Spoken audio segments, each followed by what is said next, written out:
Go ahead. You don't have any viewers.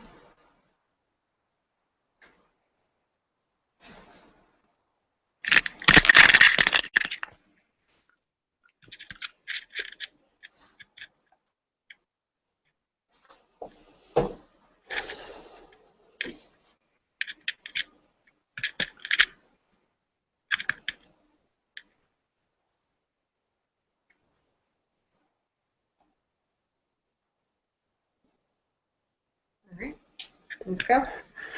Good afternoon and welcome to Boston Public Schools Digital Learning Month celebration of social curating and the resources that are available to help teachers become connected in this Connected Educator Month in Boston Public Schools and across the country. We're here today. I'm here today with Liz Homan, and I want to do an official welcome to Liz Homan. She's a new member to the Boston Public Schools, and she brings a lot of great experience and resources to this job as a digital learning specialist in Boston Public Schools. We share this position, and we are excited to have Liz on board. And she's a blogger, and she's on Twitter frequently. So please. Welcome, Liz, along with me to great experience here today and in Boston Public Schools. Before I turn it over to Liz, I just want to say today we're talking about digital curation as part of Connected Educator 14. We are happy to be here today, and we will be going through a lot of tools. We hope that you are able to join us in our Twitter chats, and Liz will go through some of the other tools that we have available to us to get digitally connected. Welcome, Liz. What a warm welcome. Thank you, Ed. Okay, I am going to share my screen. All right. And give a little bit of an introduction to Connected Educator Month and exactly why digital curation is our focus today. So first of all, happy Connected Educator Month. If you want to know more about Connected Educator Month, it's really about connecting with colleagues and really taking the time and investing the time in connecting with colleagues both within your local networks and beyond those networks. And if you want to know more about it, you can visit connectededucators.org. If you want to do more with Connected Educator Month within BPS, you can tweet to #BPSPLN. You can join our chats on Thursday evenings. Our next one is next week on Thursday evening at 8 at BPSPLN chat.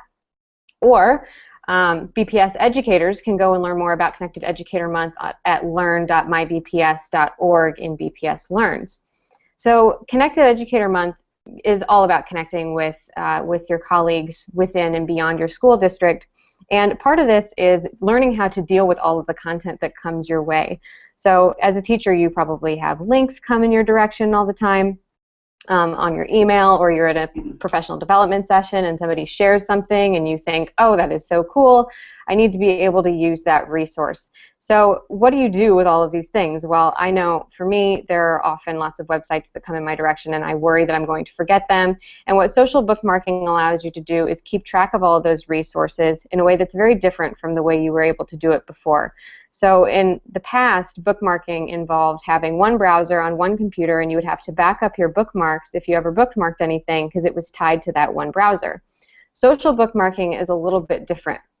What social bookmarking does is it puts your bookmarks in the cloud, and it also gives you lots of digital ways that you can sort of keep your content categorized and organized. So you can tag things, you can create groups, you can share your links out to groups, and that's really what makes social bookmarking different from the bookmarking of the past, is that with social bookmarking you can share your bookmarks to groups that you predefine, you can create lists where you store your bookmarks, you can tag your bookmarks such that your bookmarks are easily trackable and searchable, both to you and to people in outside networks.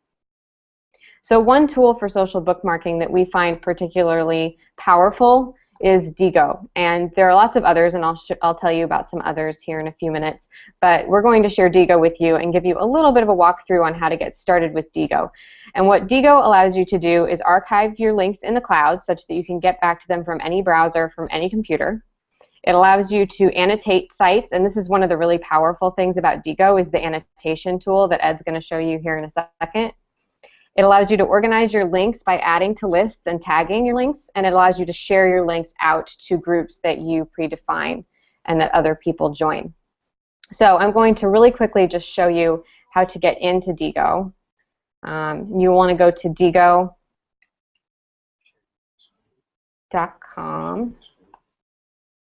and it should be shared. Hold on a second. Make sure I'm shared. If you're not seeing my shared screen, you should see an option. You can either look at Ed or at me at the bottom, and you should be able to pull up the shared screen.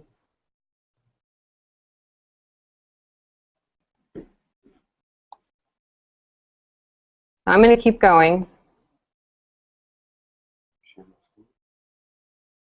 Yeah, maybe you share. Yeah, Ed's going to share his screen just so we're all in the same spot.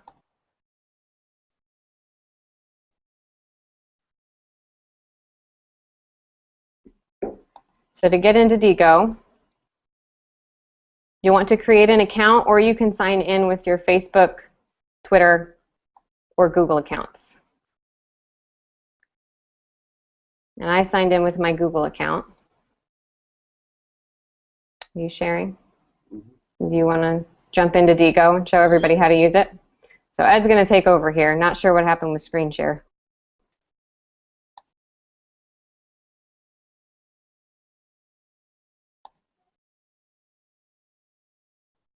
Okay. Thanks, Liz. I'm just going to pick another screen here to share with you on the tools we use in Diigo. You're muted. Okay.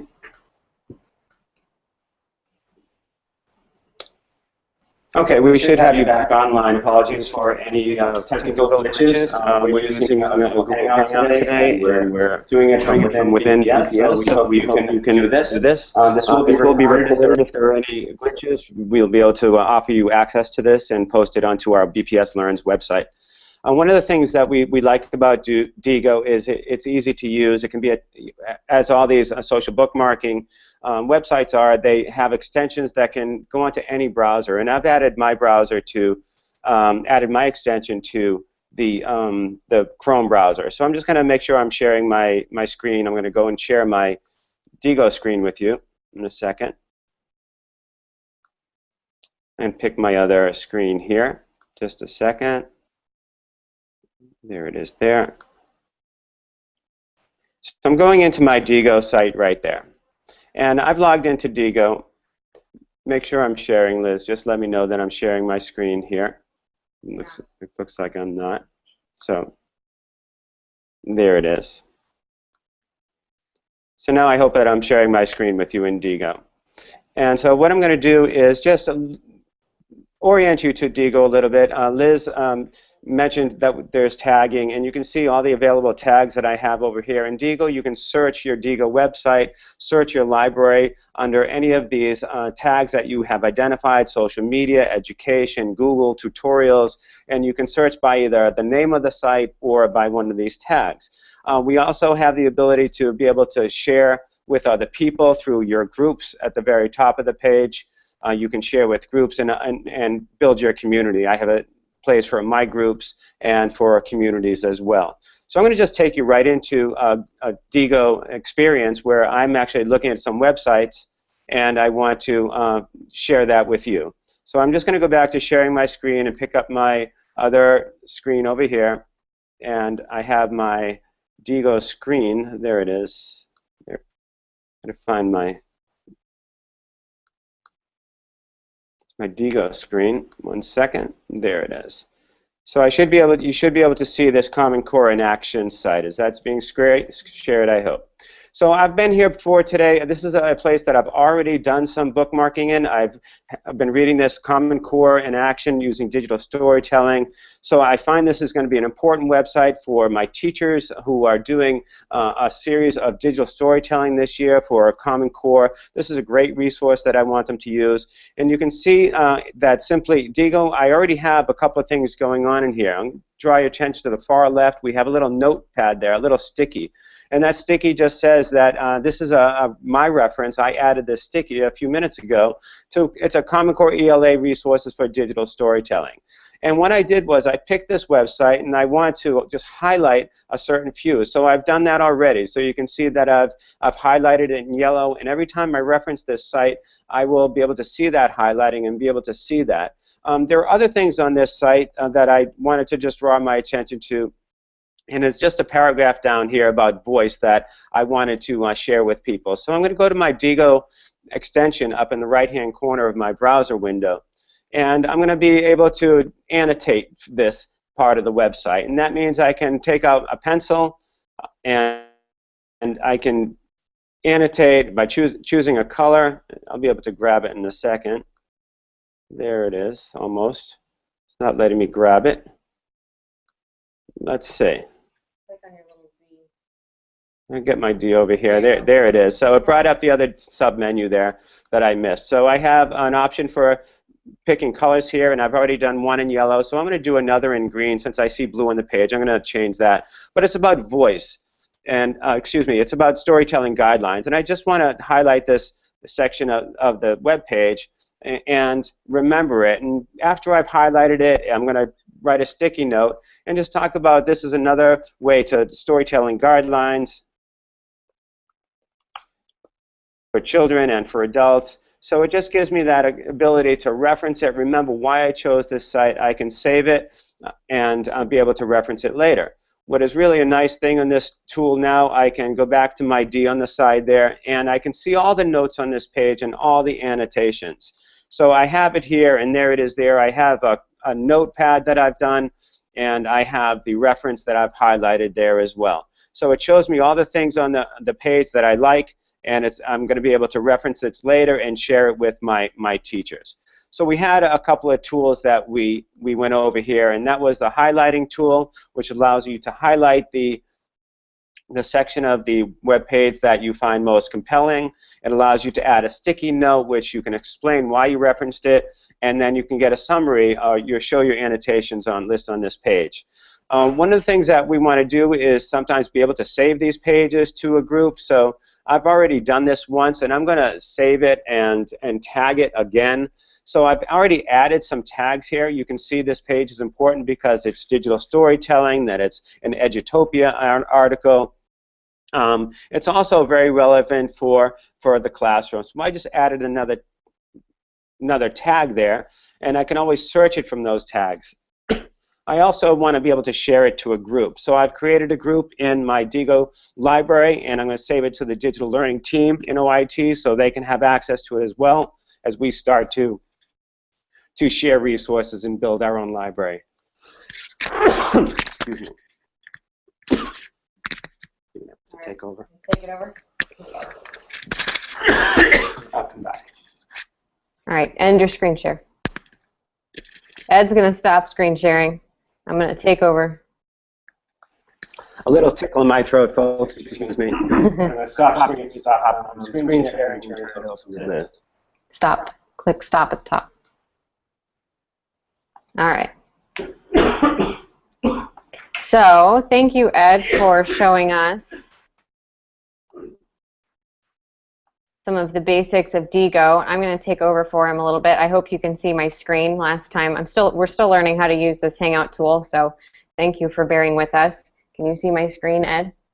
Click on, yes. Yeah, all right. So you might need to click on Elizabeth down at the bottom of your Hangout screen if that's an option for you. So here are some other social bookmarking options that you can look into if you're interested in this. There's never any single one tool that lets you do some of these things. It's a matter of figuring out your own strategies for using these tools. So Delicious is a really popular one. It's one of Diigo's predecessors, and it has gotten a lot of attention in recent years, but Diigo has become popular sort of alongside it. Pinterest is technically a social bookmarking site, sort of lets you pin things to followers, create groups in the same way and on your Pinterest boards. Live Binders is a really interesting tool that sort of lets you organize digital content into digital binders that will allow you to store teaching resources.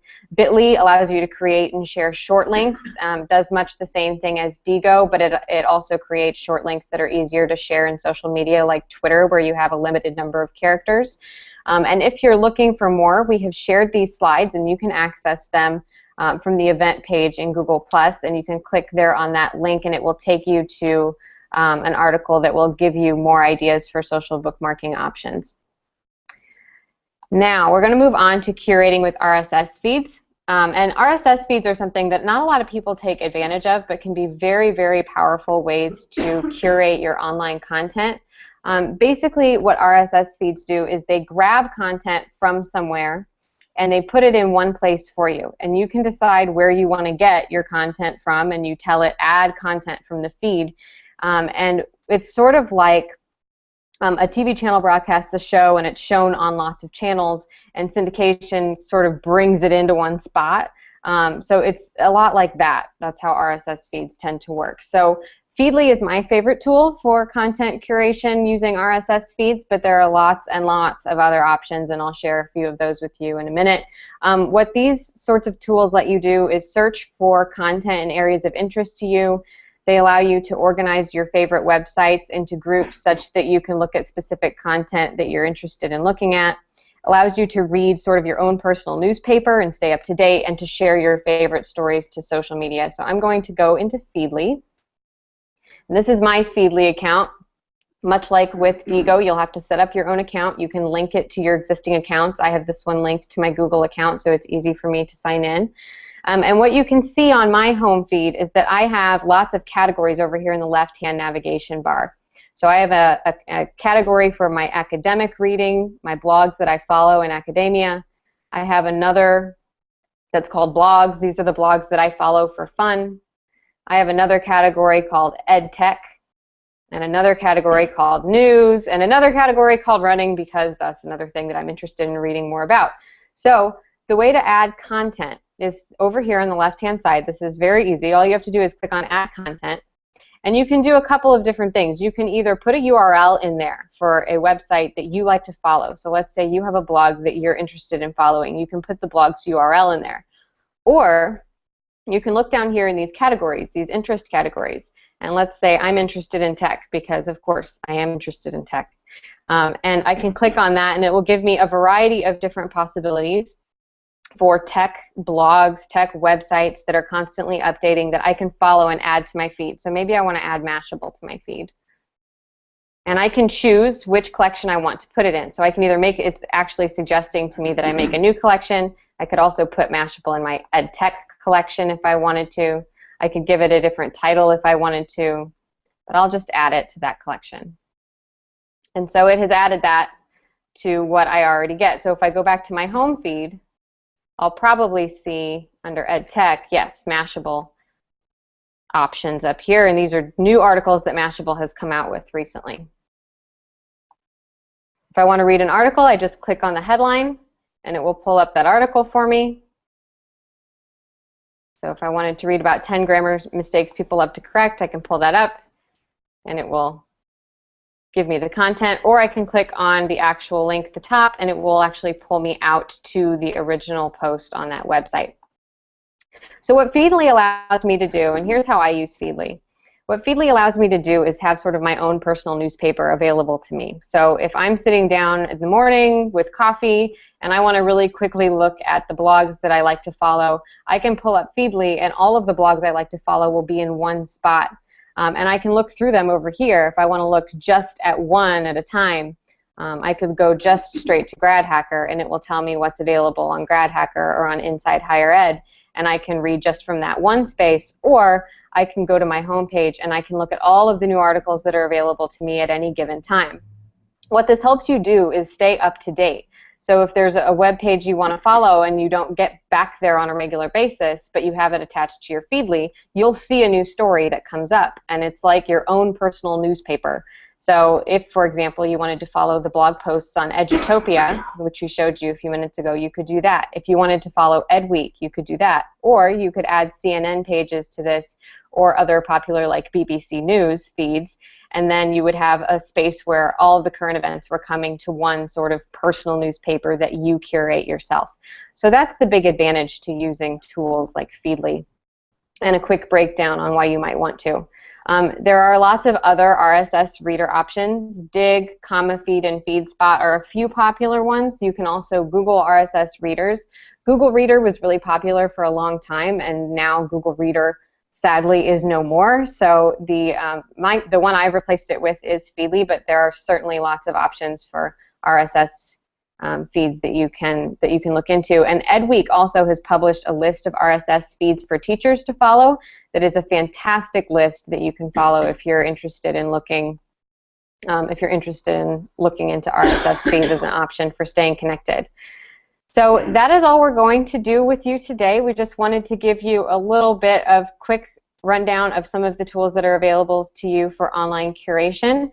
You can join us next week on Thursday, 10/23 at 8 p.m. for BPS PLN chat. If you want to learn more, ask us any questions. You can always tweet Ed or I. His handle is eConsidine and mine is @Liz Homan. You can find us on Twitter pretty easily under the BPS PLN chat hashtag as well. And we really want to thank you for joining us today. We look forward to many more webinars in the future as we hone our webinar skills in this environment in particular. And I'm going to hand it over to Ed so that he can say a quick goodbye as well. Go ahead.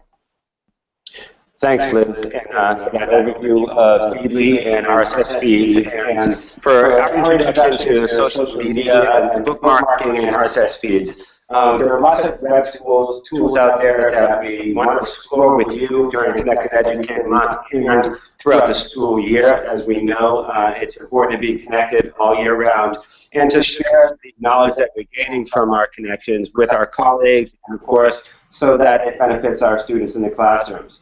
There are lots of resources, as Liz pointed out, about how these tools can impact your classroom as well, not just for your professional development, but how schools and classrooms are actually using RSS feeds as well as social bookmarking sites to help students get organized, to archive, to organize, and to share resources digitally. So for digitally speaking, I'm just going to say thank you very much for joining us today, and for Liz Homan for facilitating a lot of this work here at the beginning of the school year BPS with us as we move into our digital age. So thank you, and have a great afternoon and rest of the evening. Bye, everybody. Bye.